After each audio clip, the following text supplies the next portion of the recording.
Coming up on this Tuesday edition of Newsline at Noon, the US carries out airstrikes near Baghdad, starting an expanded military operation against Islamic State militants as dozens of Western and Arab nations vow to help Iraq fight the extremist group. The chief security advisors of South Korea and the US see eye to eye on the need to step up their joint defense posture to handle North Korean and other global threats. Plus, with the grand opening of the Incheon Asian Games just 3 days away, preliminaries for football and other group sports get off to a good start. These stories and more on Newsline at Noon.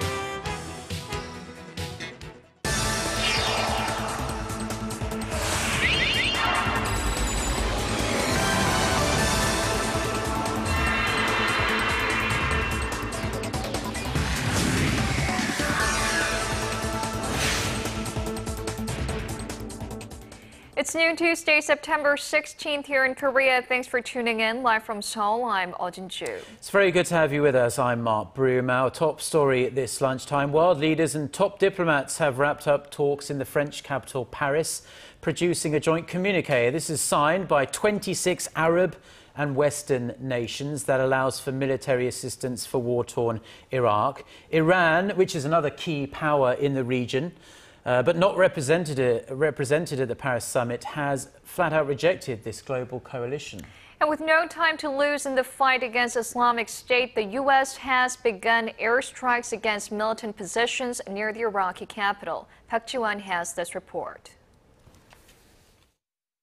The U.S. has expanded its aerial bombing campaign to target IS militants near Baghdad. It was the 162nd round of airstrikes by the U.S. in Iraq since early August, but the first since Washington's move to form a global coalition against IS and the first in direct support of Iraqi forces fighting the militants. On the diplomatic front, some 30 Western and Arab countries, including Qatar, Saudi Arabia, and Kuwait, gathered for the Paris summit, where they pledged to provide military support to Iraq to help the war-torn nation defeat Islamic State militants. Iraq's President Fuad Massoum, co-host of the conference, said action must come quickly. France, host nation of the summit, has already begun surveillance flights over Iraq in preparation for further military action. French fighter jets taking off from United Arab Emirates flew over Iraq on Monday on a reconnaissance mission.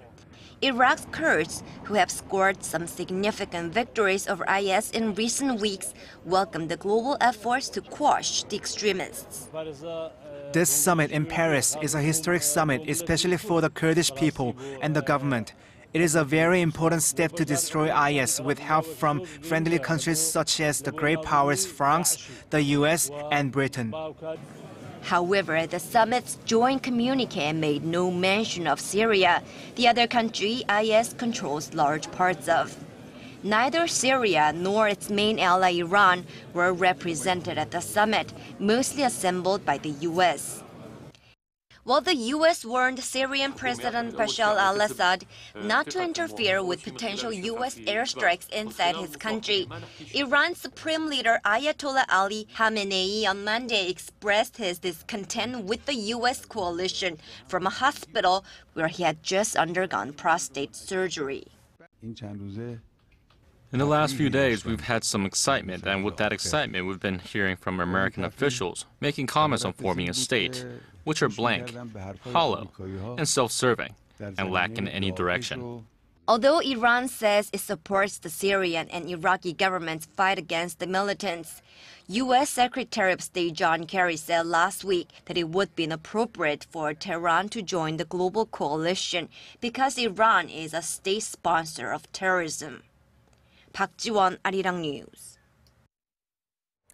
The United States has given its backing to President Park Geun-hye's North Korea policies, including a three-point proposal earlier this year for the two Koreas to together prepare for reunification. In Washington on Monday, the South's National Security Office Chief Kim Kwan-jin told his American counterpart Susan Rice that a unified Korea would also serve the interests of neighboring countries. After Rice briefed Kim on her recent trip to China, the two officials agreed to work more closely with Beijing on denuclearizing North Korea. They also reaffirmed their country's close policy coordination and strong joint defense posture are essential to counter mounting security threats from the north. Now, another issue topping the agenda of that meeting was the transfer of wartime operational control from the U.S. to South Korea. Diplomatic sources in Washington say both sides have agreed not to specify a set date for the transfer, which had originally been set for the end of 2015.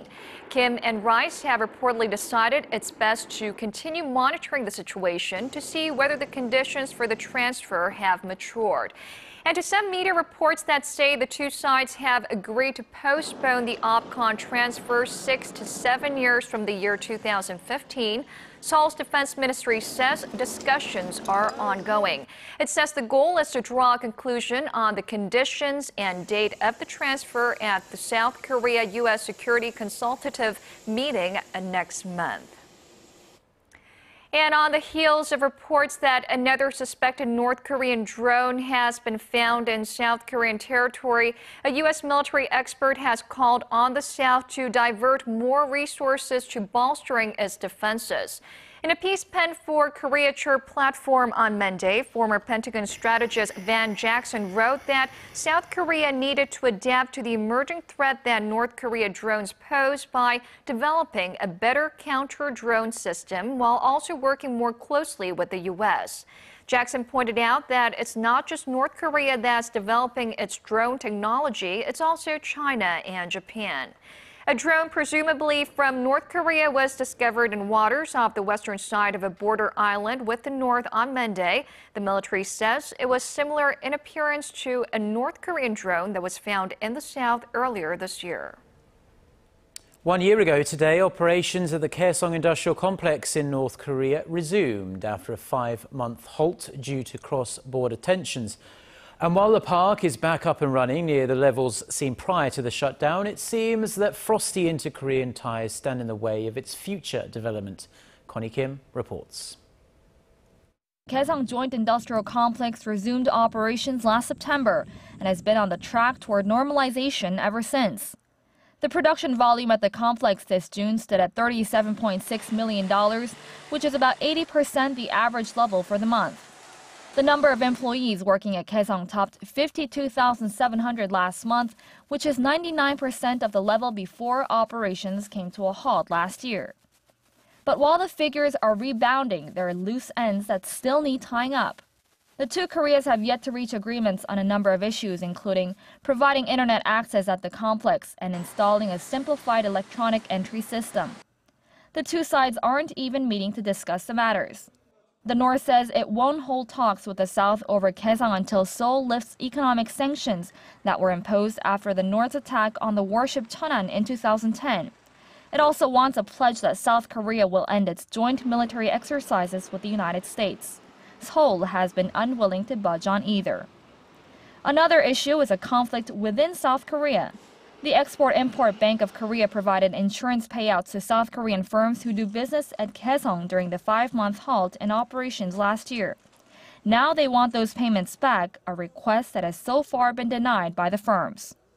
We have proposed revisions to the amendment that cover losses when operations at the industrial park stop, but our requests have not been granted. The Joint Industrial Park has been one of the few remaining symbols of inter-Korean cooperation since it was established in 2002. And while it's back up and running, its long-term success will depend on the two Koreas' ability to hash out their differences and bring in more investment to adopt with the changing times. Connie Kim, Arirang News. Now, the 69th UN General Assembly gets underway on Tuesday in New York City, and it's garnering extra attention here in South Korea as one of the top agendas this year is the human rights situation in North Korea.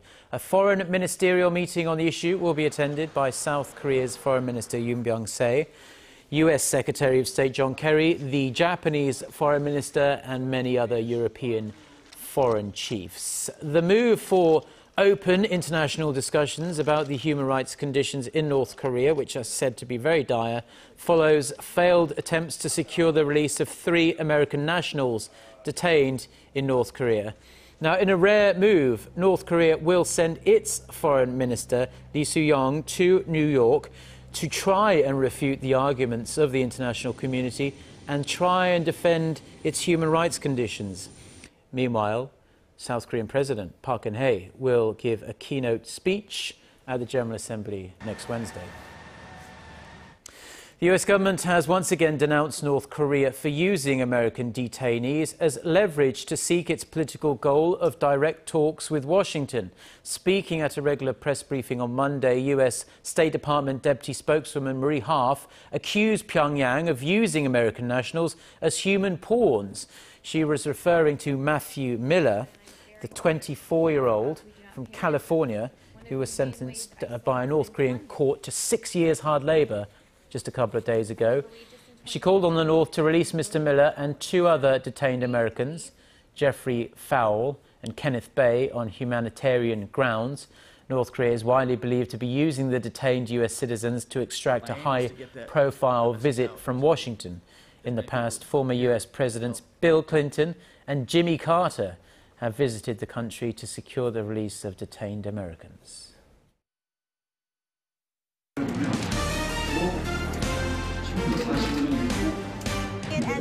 Stay up to date on the latest news out of Korea, connecting to our team of reporters about the issues that matter to Korea. On air, on your mobile, online. Find out more about Korea on Newsline at Noon with Mark Broome and Eoh Jin-joo. I'm Eoh Jin-joo. Market researcher, strategy analytics, said Thursday that LG Electronics brought in about... New evidence to prove Japan's wartime atrocities has been revealed for the first time in more than 2 decades, and it will likely be used to counter the country's repeated denials of its past sexual enslavement of tens of thousands of women, many of them Korean. Son Jung-in reports. 16 Korean women appear in a 15-minute video clip sharing accounts of how they were victimized by Japan's military. Publicized by the Association for the Pacific War Victims after 21 years, it's expected to be used to fire back at Japanese Prime Minister Shinzo Abe, who has said no clear evidence exists to support claims of Japan's sexual enslavement of women. They told us our country had been taken away and that we have to come to Japan to be forced to work. We never got paid. The recording was taken during interviews by a Japanese government delegation sent to Korea in 1993, right before Tokyo issued its landmark Kono Statement apology. The head of the group said the video was not released at Tokyo's request, but that they decided to reveal it now due to Japan's continued distortion of the truth. Although a majority 14 of the victims have since passed on, the group emphasized that proof remains alive. It plans to report the clip to the United Nations and reveal the video piece by piece, depending on the attitude of the Japanese government. Son Jung-in, Arirang News.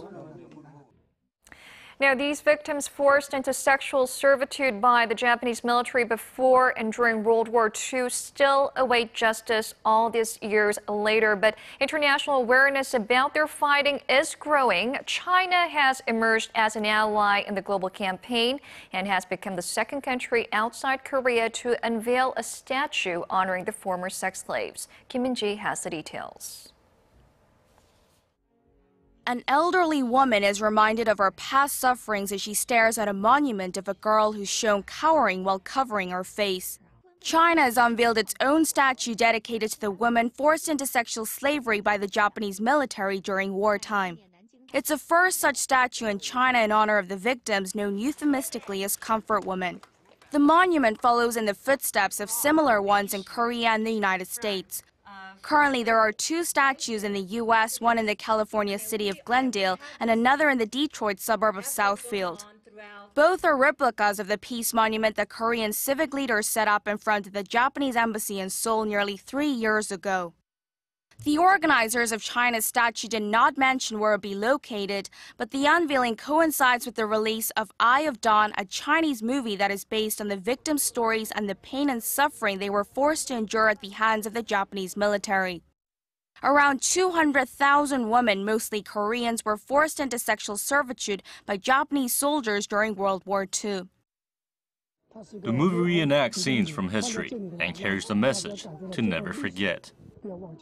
The movie, which hits the screens in China later this week, is expected to shed light once again on Japan's wartime atrocities and the Japanese government's failure to fully make amends. Kim Min-ji, Arirang News. There's a mounting criticism here in Korea that the government is bombarding low-income people with things like cigarette and local tax hikes. But a new report shows Korea is actually pretty soft on middle and higher income earners compared to other nations in terms of taxation. According to a report by the OECD, Korea's income tax to GDP ratio stood at 4% in 2012. That's the lowest level, the third lowest level, in fact, among the 28 OECD member states that were surveyed. Countries with the highest income tax ratios were Denmark and Iceland, where the figures stood at 24% and 14% respectively. Korea's corporate tax to GDP, however, was the fourth highest among OECD member states at 4%. Now, ask two people about the impact that new Finance Minister Choi Kyung-hwan has had on the economy, and you might just get two very different responses. While some believe that his expansionary policies have provided a much-needed boost in the arm for the markets, others say the jury is still out on him and his policies. Our Kim Ji-yeon reports. It's been 2 months since the appointment of Choi Kyung-hwan as finance minister, and his expansionary policies to spur growth are starting to produce results in some areas. For one, the country's benchmark Kospi reached an almost 3-year high at the end of July. The stagnant real estate market is also showing signs of improvement. Apartment prices have risen for 10 consecutive months, and the number of housing transactions jumped more than 5% in July from the previous month. However, some argue the economy has some way to go before it's back on path to a firm recovery. July's coincidence and leading composite index, which indicates the health of the economy, was just over 100 and 101 respectively, unchanged from the previous month. A reading over 100 means that there are more optimists than pessimists on the economy. A reading under 100 indicates the opposite. The nation's job market hasn't really picked up either. In August, 594,000 jobs were created from a month earlier, but the majority of these jobs were part-time positions, and they're mostly filled by people in their 50s. On top of this, the real GDP growth rate grew a mere 0.5% on quarter, the lowest in 21 months. As a result, economic institutes, including the state-run Korea Development Institute, are reportedly considering lowering their growth projections for this year. 10 international banks have already cut their growth forecast for the Korean economy by 0.1 percentage point on average to 3.7%. Kim Ji-yeon, Arirang News. Now the excitement is building to a fever pitch here in Korea as the 17th Asian Games are going to kick off in under 3 days' time with a grand opening ceremony in Korea's western port city of Incheon. From South Korea's prospects to North Korea's participation in these games in South Korea, our Song Ji-sun has a preview of the continent's biggest and best sporting event. The Asian Games is Asia's biggest sports celebration. This year's 16-day event, being held in the South Korean port city of Incheon, will showcase the talents of some 10,000 athletes. North Korean athletes will be among them, and the first wave of their delegation arrived in the South last Thursday. But North Korean cheerleaders will not be making the trip. They were in hand for the Asian Games in Busan back in 2002, but are skipping this year's event after failing to reach an agreement with the South over their accommodations and expenses. Looking ahead to the competition, South Korea is aiming for a top 2 finish in the overall medal count for the 5th consecutive event, with its eye on winning at least 90 golds. China has been a fixture atop the medal count dating all the way back to the 1982 Games. Preliminaries for several sports kicked off over the weekend, and Team South Korea got off to a quick start. The men's football team beat Malaysia 3-0, and the women's squad trounced Thailand 5-0. If you want to catch some of the action in person, the organizing committee announced that only 20% of the overall tickets have been sold as of this Monday. Seats are also still available for Friday's opening ceremony, which starts at 6 p.m. For more information, visit incheon2014ag.com. 송지선, Arirang News.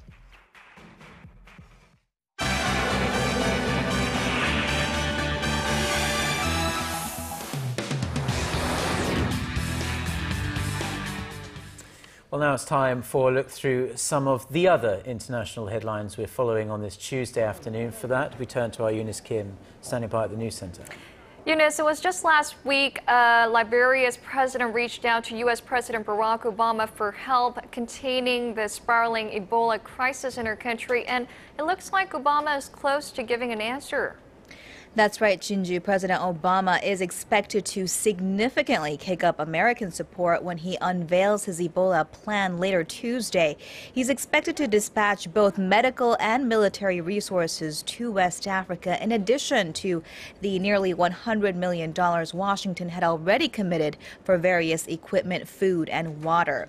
Sources in Washington say the support will also include 5 Ebola treatment centers equipped with about 500 beds to be built around Liberia's capital, some 400,000 home treatment kits, and logistical support from the Pentagon for the overall relief effort. Now, the World Health Organization had warned last week that Liberia observed a 68% increase in Ebola cases in the preceding 3 weeks, with existing treatment centers grossly overwhelmed. The United Nations Security Council will convene an emergency meeting on Thursday on the request of the U.S. America's UN Ambassador Samantha Power said all member states were asked to come with concrete commitments to tackle the outbreak that has now killed more than 2,400 people. Personnel on the ground have called the situation on the ground dire and getting worse by the day. The International Organization for Migration estimates more than 2,500 people have drowned in the Mediterranean this year. The group said just last week some 500 migrants were feared dead after their ship was rammed by another boat near Malta, with survivors saying the boat bound for Egypt had been intentionally sunk by traffickers. The UN estimates more than 130,000 migrants arrived in Europe by sea this year, up from 80,000 last year, many of whom traveled from North Africa and the Middle East in overcrowded ships. And we are less than 3 days away from referendum day in Scotland, when citizens there will answer a simple question on the ballot: should Scotland be an independent country? Both yes and no camps are feverishly campaigning for their respective dispositions in the final stretch, as British Prime Minister David Cameron, in his final pitch in Scotland, urged its 5 million citizens not to pull out of the United Kingdom after 307 years. He stressed a breakup would be a painful divorce and not a mere trial separation, and reasoned with critics that any qualms they have against his government can be addressed and changed. Scotland has long wanted more representation and a louder voice in the Union. Opinion polls on the referendum remains too close to call. Queen Elizabeth II on Sunday broke her silence on the matter and urged Scots to think very carefully about the future. Buckingham Palace clarified that the Queen remains neutral ahead of Thursday's vote. And finally, in some tech news, first-day iPhone orders hit a new high, logging a record 4 million orders, which was double the number for the iPhone 5 2 years ago. Apple said deliveries will begin on Friday and continue throughout the month of October, as demand overran supply for both the iPhone 6 and the iPhone 6 Plus, both of which feature larger screen sizes and a longer battery life. Analysts say they expect sales of the 2 iPhone models will top 9 million in the first weekend.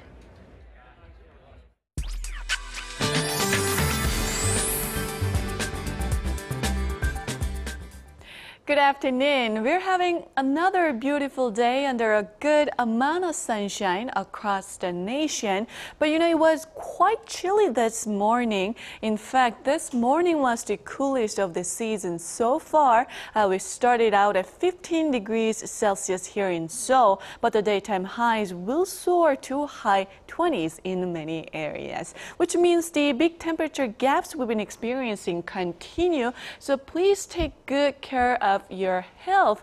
Making sure you get enough rest and washing your hands frequently are a couple suggestions to boost your immune system. With that, let's take a closer look at the readings for today. The afternoon high in the capital, Gwangju and Busan, will rise to 27, while Daegu should see highs of 28 in the afternoon. And for other regions, Jeju Island and Daejeon will top out at 26. Dokdo will see high of 23, and Myeongkang gets up to 14. Well, I hope you get to take an advantage of this nice weather conditions this afternoon. And that's all for me today. And let's send it back to Mark and Jin-joo in the studio. Well, thank you very much, as always, Jeon, for brightening up our day with the weather there. And those are the stories we're following at this hour. Mark and I'll be back at the same time on Wednesday. Thank you for watching.